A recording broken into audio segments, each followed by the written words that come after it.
ছেলে বলল বাবা ধান না নিয়ে যাব না। বাবা বলল ধান তোমার মাথায় দেওয়া যাবে না। ছেলে যখন কোনোভাবে যায় না, বাবা ছেলের মাথায় এক আটি ধান দিয়েছে। এই এক আটি ধান নিয়েও ছেলের টানতে কষ্ট হচ্ছে। বাবা ধরতে গেছে, ছেলে বলে ডোন্ট টাচ, ধরা যাবে না। এবার বাবা কৌশল করে বাম হাত দিয়া ছেলের মাথার আটিটা ছেলের মাথার সাথে লাগাইয়া আস্তে আস্তে করে হাঁটতেছে। ছেলে বলে বাবা আমি বড় হয়ে গেছি, ধান নিয়ে শিখে গেছি। আসলে ছেলে জানে না ধানের ওজন ছেলের মাথায় নয়, ছেলের বাবার বাম হাতের মধ্যে। ওরকম করে বান্দা জানে না বান্দার মাথায় কোরআনের ওজন নয়, কোরআনের ওজন আমার আল্লাহর কুদরতি হাতে। নাহনু নাযালনা যিকরা ওয়া ইন্না লাহু লাহাফিজুন। আল্লাহ বলেন বান্দা কোরআন নাজিল করেছি আমি, সংরক্ষণ করব আমি। আলহামদুলিল্লাহ। কোরআন নাজিল করেছে কে? সংরক্ষণ করবে কে?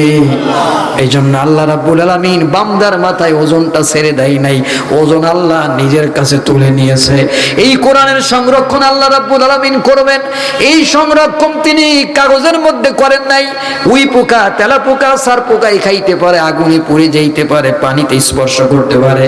আল্লাহ রাব্বুল আলামিন কোরআন এমন জায়গা সংরক্ষণ করেছেন, ওই পোকা তেলা পোকায় খাইতে পারে না, সার পোকায় খাইতে পারে না, পানিতে স্পর্শ করতে পারে না, আগুন স্পর্শ করতে পারে না। সেই কোরআন হলো জীবন্ত কোরআন। এই যে আজকে যে 7টা ছেলের পাগড়ি পরাইয়া দিলাম, এরাই হলো জীবন্ত কোরআন। আপনার আমার ঘরে যেইটা আছে ওইটা হলো কাগজের কোরআন। রাসূলের স্ত্রী উম্মুল মুমিনিন আয়েশার কাছে রাসূলের সাহাবী প্রশ্ন করলেন, আপনি বলেন রাসূলের চরিত্র কেমন? হযরত আয়েশা বলেন তোমার ঘরে কি কোরআন নাই? সাহাবী বলেন অবশ্যই আমার ঘরে কোরআন আছে। হযরত আয়েশা বলেন ও রাসূলের সাহাবী, তোমার ঘরে যেইটা আছে ওইটা হলো কাগজের কোরআন, আমার বিশ্ব নবী জীবন্ত কোরআন। সুবহানাল্লাহ। কোরআন তোমার ঘরে যেটা আছে ওইটা কাগজের কোরআন, আমার বিশ্ব নবী জীবন্ত কোরআন। শিল্পী নকুল হিন্দু মানুষ, তিনি বলেছে কোরআন হলো এই দুনিয়ার জীবন্ত গ্রন্থ। তুমি প্রশ্ন করলে উত্তর পাবে, তুমি প্রশ্ন করলে উত্তর পাবে, এমন প্রাণবন্ত কোরআন হলো এই দুনিয়ার জীবন্ত গ্রন্থ। যদি প্রশ্ন করো তোমার নাম কি হে প্রাণপতি, বলবে তখন ইন্নাহু লাকুরআনুন কারীম। আলহামদুলিল্লাহ। কোন যদি বলো কোরআন তোমার দেশের বাড়ি কই, বলবে সে লাউহি মাহফুজ ঠিকানাহীন নই। বলো দুনিয়াতে আছে কটা বই, এমন মধুমন্ত কোরআন হলো এই দুনিয়ার জীবন্ত গ্রন্থ। তিনি হিন্দু মানুষ, তার ব্যাখ্যা হলো কোরআন জীবন্ত। তারে যে প্রশ্ন করবেন সেই প্রশ্নের জবাব দিবে। এই জবাবটা আপনার ঘরে যে কাগজের কোরআন আছে, ওই কাগজের কোরআনকে করলে পাওয়া যাবে না। এই জবাব দিতে পারবে হাফেজ, এই জবাব দিতে পারবে মাওলানা, এই জবাব দিতে পারবে কারি, এই জবাব দিতে পারবে মুহাদ্দিস। সুতরাং আমার দেশের কিছু শয়তানেরা, কুলঙ্গারেরা, তারা আল্লাহর কোরআনকে, কাগজের কোরআনকে চুমা খেয়েছে, চুমা খেয়ে জনগণকে বুঝাইছে কোরআন ভালোবাসি, আবার অন্যদিকে আলেম ওলামার গলায় ফাঁসির দড়ি দিয়েছে। কারণ তারা বুঝতে পেরেছিল আলেম ওলামাদেরকে যদি ফাঁসি দেওয়া হয় তাহলে এই কোরআন কথা বলতে পারবে না, কারণ কোরআনের মুখ হলো আলেম ওলামারা। কথা বল। শহীদ আল্লামা দেলোয়ার হোসেন সাইদ যদি আজকে বেঁচে থাকতেন, ইউটিউবের যুগ, ফেসবুকের যুগ, তার এই চমৎকার চমৎকার কথাগুলি শুনে গোটা পৃথিবীর মানুষগুলো কতই না উপকৃত হতে পারত। তারে যারা কোরআনের কথা বলতে দিল না, তারে যারা বছরের পর বছর জেলখানায় আটকায় রাখলো, তারে যারা ফাঁসির নাম করে অসংখ্য মানুষকে হত্যা করলো, তারপরে তাকে মারার জন্য হসপিটালে নিয়ে ইনজেকশনের মাধ্যমে ওই মানুষটাকে মেরে দিল। ভালো করে শুনে রাখো, আল্লাহর কোরআন তার মুখ থেকে তোমরা বলতে দিলে না, তার কণ্ঠকে তোমরা চেপে ধরেছ। এই জন্য আজকে বাংলার জমিনে তোমাদের কথা বলার কোনো অধিকার নাই।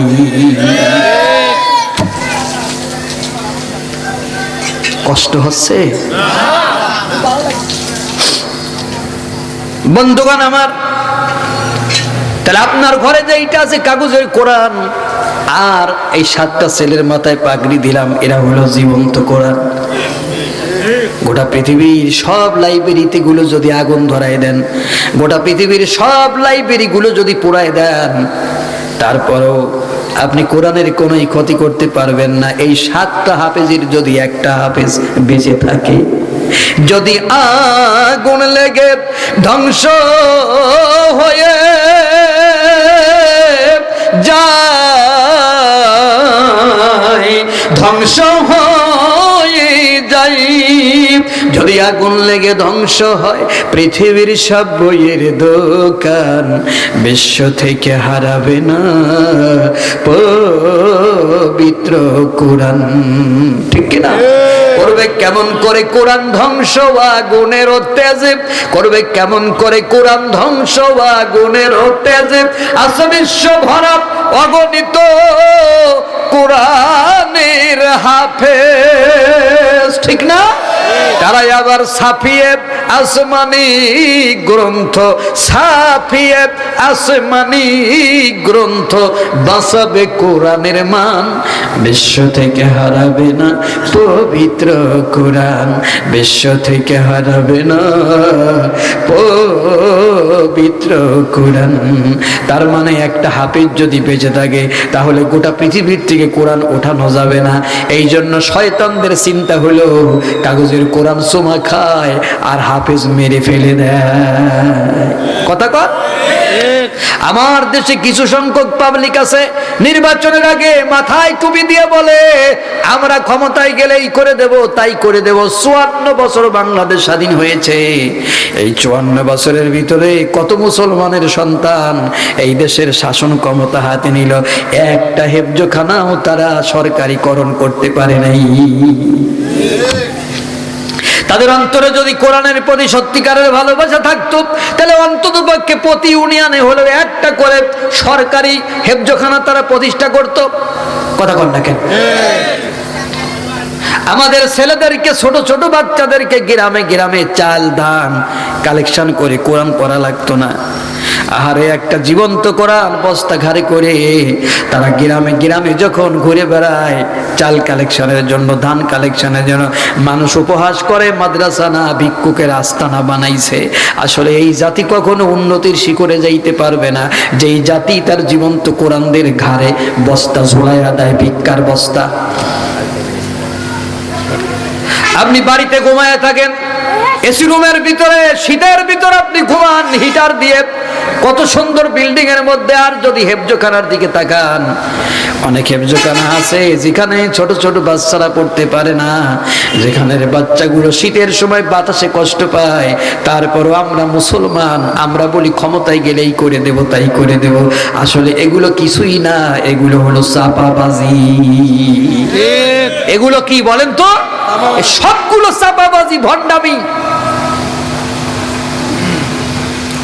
বন্ধুগণ আমার, তাহলে আল্লাহ রাব্বুল আলামিন এখানে বলে দিলেন মানুষ জালেম এবং মূর্খ। এরপরে আল্লাহ বললেন তাবারাকাল্লাযী নাযালাল ফুরকানা আলা আবদিহি লিয়াকুনা লিল আলামিনা নাযীরা। ও নবী, কত মহান তিনি যিনি তার বান্দার প্রতি এই সত্য মিথ্যার পার্থক্যকারী কোরআন নাজিল করেছেন, যাতে করে সে বিশ্ববাসীর জন্য সতর্ককারী হতে পারে। সুবহানাল্লাহ। কত মহান তিনি যিনি তার বান্দার প্রতি এই সত্য মিথ্যার পার্থক্যকারী কোরআনকে নাজিল করেছেন, যাতে করে সে বিশ্ববাসীর জন্য সতর্ককারী হতে পারে। আমার দিকে তাকাবেন, কত মহান তিনি। আল্লাহ বলতেছে কত মহান, কত মর্যাদাবান আল্লাহ তোমার, যিনি তোমাকে এই সত্য মিথ্যার পার্থক্যকারী কোরআন নাজিল করে দিয়েছেন। কেন? কারণ এই কোরআন যদি আমি তোমারে নাজিল না করতাম তাহলে কোনটা সত্যি কোনটা মিথ্যা তুমি জানতেই না। কথা কোন ঠিক কিনা? কোরআন যদি নাজিল না হইতো তাহলে আবু জেহেল কি আর আবু জেহেল থাকতো? কথা কয় না। আবু জেহেল খানায় কাবা তওয়াফ করতো না? কথা কয় না। খানায় কাবা তওয়াফ করতো না? ইব্রাহিমের প্রতি তার ভালোবাসা ছিল না? ছিল না? তাহলে আবু জেহেল তো আবু জেহেল হইলো তখন যখন কোরআন নাজিল হইল। কোরআন নাজিল না হলে তো আর আবু জেহেলের চিনা যাইতো না। তা আবার দেশে আবু জাহেল চিনবেন যখনই আপনি বলবেন যে আপনি কি কোরআন মানেন, কয় মানি। কোরআন ভালোবাসেন, বাসি। আপনি কি কোরআন খতম করেন, করি। আপনি কি কোরআন পড়ে সওয়াব কামায়ের ইচ্ছা করেন, কয় যে হ্যাঁ আমি সওয়াব কামাই করি। আপনার বাপ মরে গেছে, কোরআন খতম দিয়েছেন, কয় দিছি। তাহলে সবকিছুই যখন আপনার জীবনের সাথে কোরআন জড়িয়ে আছে, তাহলে বাকি থাকবে কেন? চলেন না কোরআন দিয়ে পার্লামেন্ট চালাই। ও বলবে তা মানি না। তাহলে কোরআন ভালো লাগে, নামাজে ওর কোরআন ভালো লাগে, ওর বাপ মরে গেছে সেখানে ওর কোরআন ভালো লাগে, মিলাদে ওর কোরআন ভালো লাগে তেলাওয়াত শুনতে, কিন্তু পার্লামেন্ট কোরআন দিয়া চলবে তার তা ভালো লাগে না। এই চিন্তাই ছিল আবু জাহেলের। এই চিন্তা ছিল কার? আজকে আমরা আব্দুল্লাহ বিন উবাইরে গালি দেই। আব্দুল্লাহ বিন উবাই হওয়ার পিছনে কারণ ছিল কি? আব্দুল্লাহ বিন উবাই হওয়ার পিছনে কারণ ছিল আপনাদের জানা দরকার।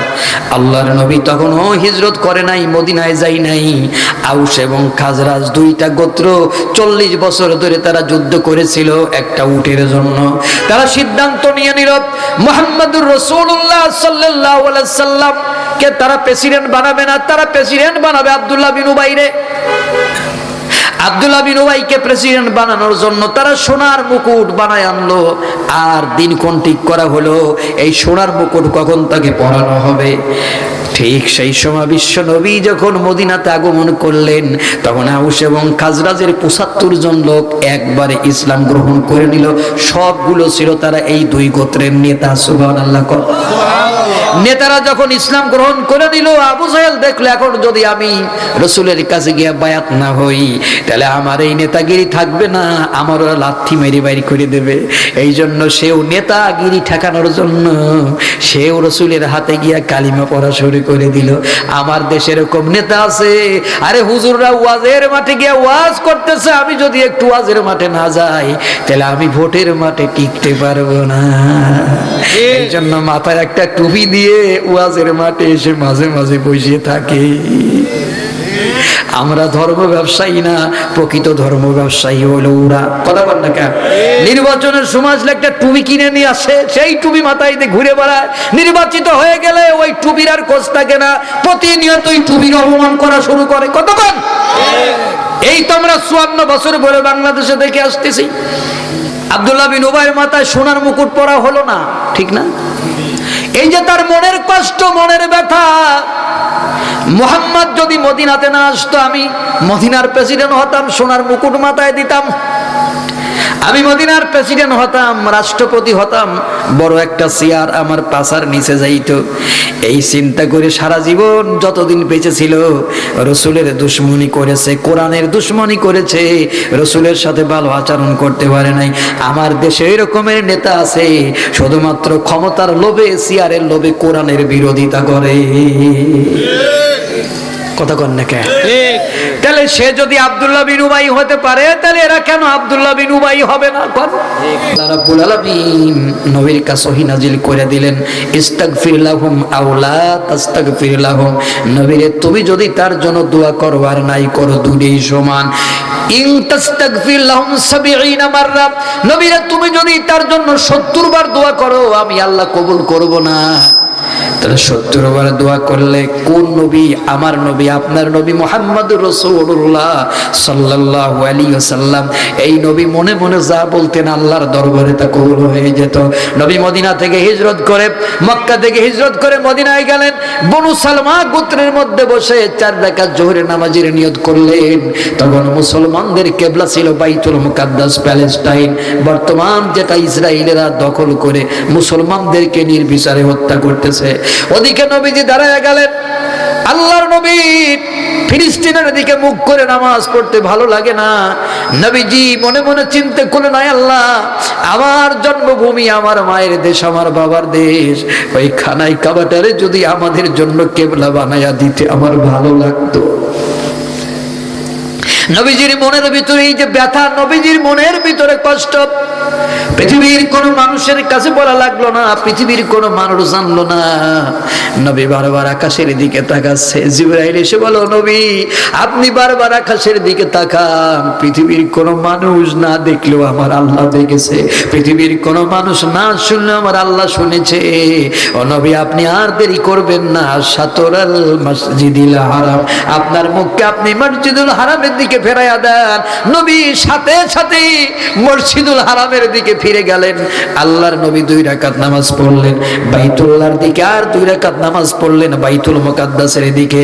ওই জায়গায় একটা মসজিদ নির্মিত হলো, আজ ওই মসজিদকে মসজিদে কিবলাতাইন বলা হয়। তাহলে এই নবী সেই নবী, যেই নবী মনে মনে যা বলতেন তা আল্লাহর দরবারে কবুল হয়ে যাইত। নবী একটা খাটিয়ার উপরে শুয়ে আছেন, এই খাটিয়াটা রশি দিয়ে পাকানো, খেজুরের রশি দিয়া। হযরত ওমর নবীজির কাছে গেলেন, সালাম দিলেন, আসসালামু আলাইকা ইয়া রাসূলুল্লাহ, আসসালামু আলাইকা ইয়া রাসূলুল্লাহ। 3 বার বলার পরে নবী উঠলেন, উমরের সালামের জবাব দিলেন। ওমর নবীজির দিকে তাকায় দেখলেন পিঠের মধ্যে খেজুরের রশির দাগ হয়ে গেছে, নবীর চওড়ের মধ্যে খেজুরের রশির দাগ হয়ে গেছে। নবীর অবস্থা দেখে ওমর কেঁদে বললেন, ইয়া রাসূলুল্লাহ, আল্লাহ আপনাকে আশরাফুল মাখলুকাতের শ্রেষ্ঠ সেরা বানাইছে। ও নবী আপনার এই অবস্থা দেখে আমি উমরের ভালো লাগতেছে না। নবী আপনি আমার হুকুম দেন, আমি আপনার জন্য একটা সুন্দর তোশক বানায় নিয়ে আসি, আপনি তার উপর ঘুমাবেন। নবী বললেন, ওমর পৃথিবীর কোনো কষ্ট, পৃথিবীর কোনো সুখের জন্য আমি আসি নাই। আমি যদি উহুদ পাহাড়ের দিকে হাতের আঙ্গুলের ইশারা দেই, সাথে সাথে আল্লাহ রাব্বুল আলামিন উহুদ পাহাড়কে সোনা বানাইয়া দেবে। সেই নবীকে আল্লাহ বলতেছেন, নবীরে তুমি আব্দুল্লাহ বিন উবার জন্য 70 বার দোয়া করলেও কবুল হবে না। তাহলে আমার নবী যদি 70 বার দোয়া করলে কবুল না হয়, আমার মতো টুকুটুকুনে মৌলবী কয়বার দোয়া করলে মুনাফিকদের জন্য কবুল হবে?